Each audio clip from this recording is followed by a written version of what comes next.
Thank you very much for that, and I was planning to try and get in all those amusing references to Liverpool at the beginning, but I'll have to cut those out now. And as for being Antonia's husband, well, yes, that's something to be proud of, isn't it?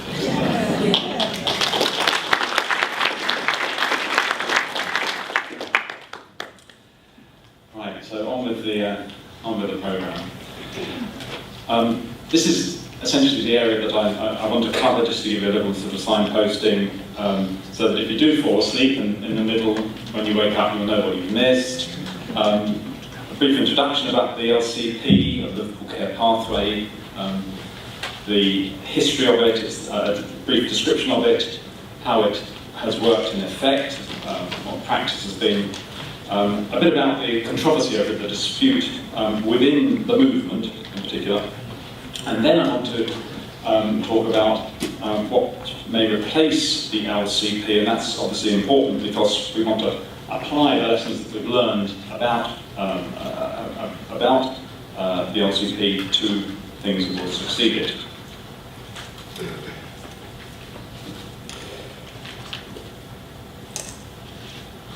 Around 2009 to 2012, a series of harrowing stories about people dying on the Liverpool Care Pathway appeared in the press. Such was the strength of these stories and the breadth of public concern that in 2012 a committee was set up to review the Liverpool Care Pathway. SPUC's submission to that review committee stated in its summing up this statement you see: the Liverpool Care Pathway, although originally designed to extend the availability of hospice-style care, has resulted in enormous harm to patients, to relatives, and inevitably to the reputation of the hospice movement as a bulwark defending some of the most vulnerable members of society. After the review panel published its findings last year, the Department of Health announced that the Liverpool Care Pathway would accordingly be phased out. And it was supposedly at least finally abolished a few weeks ago on the 14th of July, Bastille Day. The Liverpool Care Pathway was a series of steps to be taken for the care and treatment of patients who were thought to be in their last days of life. It was not, on the face of it, a tool for practicing euthanasia. It wasn't drafted by Dignity in Dying or somebody like that. Its origins were in the hospice movement and suggest that it would be a life-affirming approach. But experience showed that although it was possible to use the LCP in a life-affirming way, in many places, not necessarily all places, in some places it was well used, and in many places the use was to hasten or to bring about the death of a vulnerable person. The submission to the review that SPUC sent in concluded that the LCP had created systemic problems, in other words, inherent problems, that must be addressed at a profound level. The focus on the protocol rather than on the patient, the focus on dying rather than on living till death, and the use of financial incentives were all things that we pointed to, as well as concern over the lack of medical evidence. But all those elements were put into our submission to the LCP review body. So let me unpack some of those aspects a little as I go through. We move on to here. A little about the origins of the LCP first. The LCP was developed at the Marie Curie Institute for Palliative Care in Liverpool, which is a collaboration of the Marie Curie Hospice in Liverpool, the University of Liverpool, and Broad Green Hospital. Dr. John Ellershaw, whom you see here, a leading hospice doctor, is often referred to as the main mover behind it, but there were others, and we understand that people like David Albert Jones, bioethicist, the director of the Anscombe Bioethics Centre, was one of them, and there were others, senior people in the palliative care movement. The hospice movement has always been, to a certain extent, focused on cancer and concern about those dying from cancer. And it's become very expert in dealing with terminal stage cancers and things like pain control in patients with those conditions, and holistic care and so on. It's important to bear this in mind when considering the Liverpool Care Pathway, because the LCP was rolled out for use in a much wider context, regardless of the specific condition that a patient might have, or the particular condition they might have been dying from. The Liverpool Care Pathway goes back to the early 2000s, when also you might excuse the pro-life movement for not paying more attention to what the hospice movement was doing in this regard, because our concerns about euthanasia were focused on the Mental Capacity Act, or the Mental Incapacity Bill, as we were fighting at that time. However, in the mid to late 2000s, the Liverpool Care Pathway was taken up by the Department of Health and expanded into this gold standard framework status, meaning that hospitals could claim incentive payments for using it. Although the LCP has now been abolished in the wake of the Department of Health's review conducted by Baroness Neuberger, that's not the end of the story. Replacements to the LCP are beginning to emerge. The Neuberger Committee recommended personalised care plans for those who are thought to be at the end of their lives. Will these be any better than the Liverpool Care Pathway? One thing is quite clear, that there will be many of them.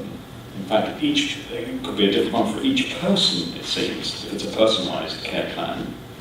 But we could find that there are different protocols emerging in different places. So we might find that we haven't just got the Liverpool Care Pathway, but the Lancaster Care Plan, the Leeds Care Plan, the Lincoln, Llandudno, Leicester, Luton, Liskeard, and you can go through the whole gazetteer, all the care plans that we could be trying to assess. But one thing would seem clear, that a personalised care plan, something that focuses on the individual, will be better than the LCP. This surely would be the case, but there's no evidence that the thinking or the attitude or mindset that led to the Liverpool Care Pathway is changing in the way that the review is proposing its replacements be developed. The Liverpool Care Pathway was used to end thousands or tens of thousands of lives. It's very important, as we said in our submission, that a systemic review takes place, that the whole system is examined and reviewed, not simply changed in its focus. We need to be aware, of course, in particular, as this came out of the hospice movement, it shows that we need a renewed understanding of the human person that Bishop Egan spoke of this morning. And we need doctors and ethicists who will ensure that the dying are protected. Behind the philosophy of the modern hospice movement was a profoundly compassionate approach rooted in the Christian philosophy, a view which did not see suffering as a completely destructive and offensive thing, but seized the opportunity to get closer to the heart of life. Seeing the dying phase as an important part of the continuum of human existence is of great importance to the thinking of the hospice movement, but that needs to be renewed and expressed in any personalised care plan for those at the end of life. So, I've spoken about the origins of the Liverpool Care Pathway. Let's look a little more at the detailed contents.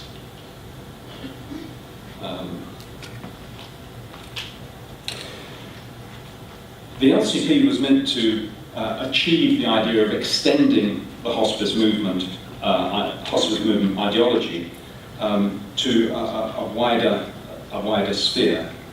It wanted to achieve a better death, control of pain, removal of unnecessary drugs in those final stages, and recognition that the end was near.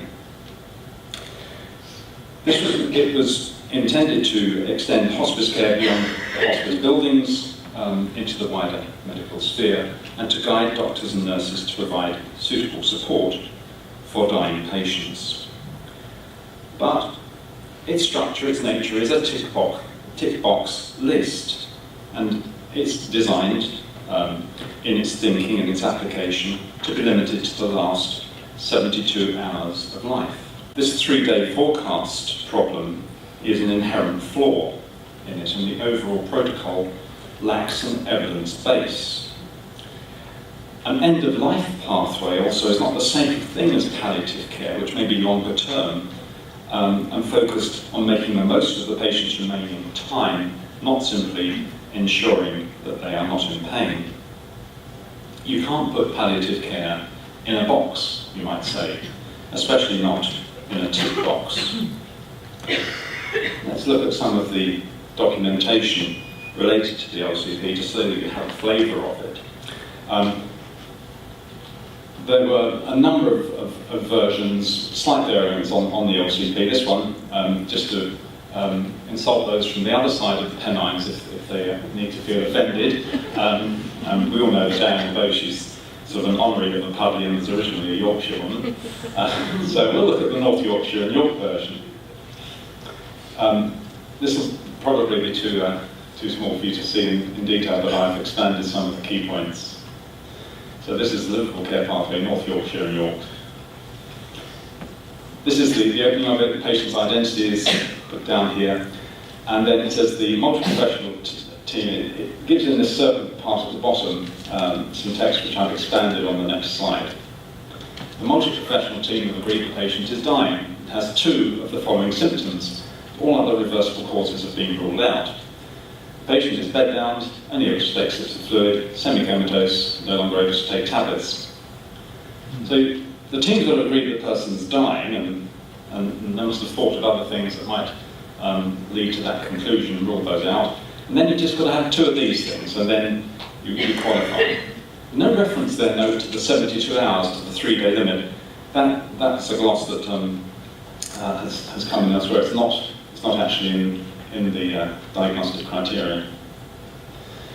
And here you can see, I won't go into much more detail, but these are actually the tick boxes. Yes, they're just tick boxes about what things have been considered for the patient and consultation with the family and so on. And this page is for keeping a record of certain things done over, as you can see, it's implicit. These things are being done every few hours, so it will only last for a couple of days. Appended to this version of the LCP is this pain guide flowchart. And what struck me about this, and you may not be able to read it, but each of the paths through this flowchart ends in one of those boxes, and all of the boxes either say prescribe diamorphine, convert to diamorphine, or continue with diamorphine for the patient. Diamorphine is where all roads lead in this flowchart. I should qualify that by saying that in the instances where the patient isn't currently in pain and it isn't anticipated that diamorphine will be necessary, then the idea is that the prescription for diamorphine is given, but it's not actually applied until required. Nevertheless, the stress on prescribing diamorphine is a matter of concern.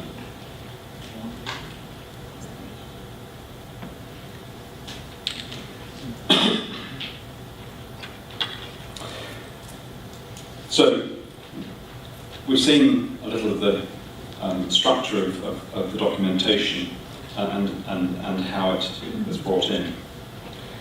What was the effect of the Liverpool Care Pathway in practice? Well, according to some people, the care of dying people in general hospitals may have improved. Now, there are those who, and I have no reason to think that they are not being honest, say that in their experience things improved when the Liverpool Care Pathway was introduced in their hospitals. And I mean people who are sympathetic to pro-life concerns and would not want to see patients killed. But there began to emerge serious worries about its application. SPUC first raised concerns when it became evident through our support service, the Patient First network, that the LCP was being used to shorten lives. The LCP was used with hundreds of thousands of people, and many, perhaps tens of thousands of those, were killed, generally by terminal sedation. In 2008, in the Pro-Life Times, SPUC drew attention to this, and it wasn't until the following year that the Telegraph and Mail began to take up the stories of people who have been abused on this pathway. Professor Patrick Pulicino attacked he's a neurology specialist from Canterbury, Kent. He attacked in a trenchant way the way that the LCP was being used in his hospital, in letters to the press and in an article in the Catholic Herald. The wider media also began to carry more stories about the abuses as more people started coming forward in reaction to the publicity and began to link up with others, either through pro-life groups or through peer support groups of bereaved relatives of people who have died on the LCP. Despite all this controversy, or perhaps even in reaction to it, some people in the pro-life movement insisted on defending the LCP. And I think there were two perhaps linked reasons for this divergence of opinion. Some pro-life campaigners, particularly those in the Care Not Killing Alliance, to which SPUC is a supporter, felt that it was vital to keep on side with the anti-euthanasia doctors who supported the LCP, some of whom perhaps helped to design it and used it themselves, presumably in an ethical way. And these pro-life campaigners felt that keeping in with medics who opposed euthanasia was of prime importance. And again, I would stress it's certainly not the case that the LCP can only be used to end or hasten a person's death, to end a person's life or hasten their death. On the other hand, another reason for this rift was that there were doctors who were being placed under intense pressure to use the LCP as much as possible, as Professor Pulicino pointed out, and these doctors saw the sinister side of it. And the patient support groups and pro-life organisations in touch with people whose relatives had been killed as a result of the Liverpool Care Pathway were trenchant in their opposition to it. So there was a controversy within pro-life supporters, and there was clearly a strongly organised effort as well to defend the LCP by those mainly within the healthcare circles. There was a letter in November 2012 to the Telegraph signed by 1,000 people, mostly doctors and nurses, defending the pathway. However, I think it was probable that the Telegraph's expose of the funding payments to trusts for hitting target numbers of patients dying on the LCP connected to this gold standard framework I mentioned, that really tipped the balance against it and led the Department of Health to appoint Baroness Neuberger and her committee to review the pathway. So, let me summarise what I think went wrong with the LCP. And in looking at what went wrong, I think we have to ask, was this a good system that was poorly used or misused, or was it an intrinsically flawed programme? And I think the answer is not quite either of those. I think it was an intrinsically flawed system that could be used in a good way. In other words, not a good system that was abused, but a bad system that was that was used by those who had the right approach and could compensate for its failings. It was a treatment plan based on a highly fallible prognosis of when a patient would die. As has been pointed out, predicting the time of death is a far from accurate science. The use of powerful drugs and effectively sanctioned terminal sedation, and the financial incentives and pressures were a toxic addition to the mix. These factors together made it a lethal concoction in the wrong hands, and of course most of those who ended up using it were to some extent the wrong hands. They were not specialists, not those with a particular empathy for the dying. The LCP review body was set up in 2012, chaired by Baroness Neuberger. That's got to be we who emerged as, at this time, as a defender of the, had been a defender of the LCP, and was appointed to lead the Leadership Alliance for the Care of Dying People, a body that was ushered in by the Neuberger Committee to help develop a replacement or replacements for the Liverpool Care Pathway, which Neuberger decided had to be phased out. The Leadership Alliance for the Care of Dying People, or the Leadership Alliance as I'll refer to it, the LACDP here, was established with the blessing of NHS England. I don't know where they get their funding exactly, but their publications suggest it's very much an NHS England approved body. And the LACDP includes many or most of the bodies supportive of the Liverpool Care Pathway that were represented on the Neuberger Committee. The Alliance has moved quickly to fill the supposed void left by abolishing the LCP, although some would argue it wasn't a real void, it wasn't actually as necessary as people said, but setting that aside, we're going to get some kind of replacement. And the LACDP has recently published this volume, One Chance to Get It Right, with the stated aim of improving people's experience of care at the end of life. That, I think, is rather too vague and objective in the context. We really need to hear a little bit more about what precisely they're aiming to do. Simply to say improving people's experience doesn't tell us very much about how they're going to approach this. When we look into the detail, we see that this document suggests 5 priorities. And I'll just put these in a little more detail now.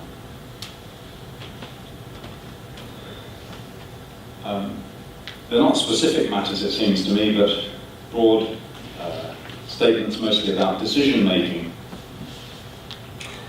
They say that decisions about care should be made in accordance with the person's needs and wishes. There should be sensitive communication. The dying person should be involved in decisions. People important to the dying person are listened to. Care should be tailored to the dying person's needs and delivered with compassion. Well, this is all cosy sounding bureaucratic newspeak, isn't it? People must be involved, ideas must be explored, plans must be coordinated. Who can object to that? In themselves, these ideas aren't harmful, but will they protect vulnerable people? I fear they won't. A more worrying development is that the National Council for Palliative Care, which is headed by Claire Henry, nice lady here, is conducting a consultation at the same time on choices at the end of life. Claire Henry used to be the head of the Department of Health Strategy Development for Care at the End of Life in a previous role. She now heads up the National Council for Palliative Care, one of the members of the Leadership Alliance that I mentioned before. And we've seen with the LCP how tools originating from a hospice environment have turned out badly. The National Council for Palliative Care approach has a strong focus on choice, and I fear could turn out even worse. The stress on choice implies, for example, that advanced directives will be promoted.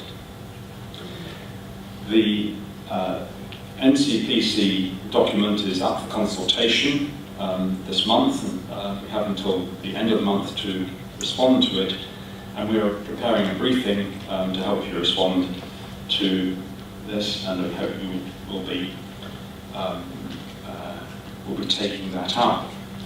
One of the takeaway messages, and we'll be hoping that in terms of leadership, one of the things we're stressing this weekend, you'll be prompting other people too, when you go home, to take this up and make submissions. There is reason to hope that the present stress within this document can be effectively challenged. Looking back to the Department of Health's own care strategy at the end of life from 2008, let's remember is when it was promoting the LCP, put these 4 points forward: being treated as an individual with dignity and respect, being without pain and other symptoms, being in familiar surroundings and in the company of close family or friends. Really rather more concrete ideas than the woolly, choice-oriented and patient's wishes thinking that we're getting from the Leadership Alliance and the palliative care specialists at the moment. There's every reason to argue that these principles, perhaps improved, tightened up, better drafted, should be retained and improved rather than moving to the ideas that are being put before us at the moment. But we need strong responses asking for palliative care based not on choices, but on the welfare of the person and his or her intrinsic dignity. These are the responses that we need to get to the palliative care specialists. So it's important that people do respond to them. We need the stress to be on the intrinsic dignity of the person, even in the last few minutes and hours of their life. And responses which call for those who are dying to be honoured and respected even in their suffering, so that they can achieve the purpose that implies. So my final point is simply to stress that, and my takeaway message is please make sure that you get hold of the briefing document for this consultation. We will be circulating it to our branches, and to the website and so on, and respond to it by the deadline.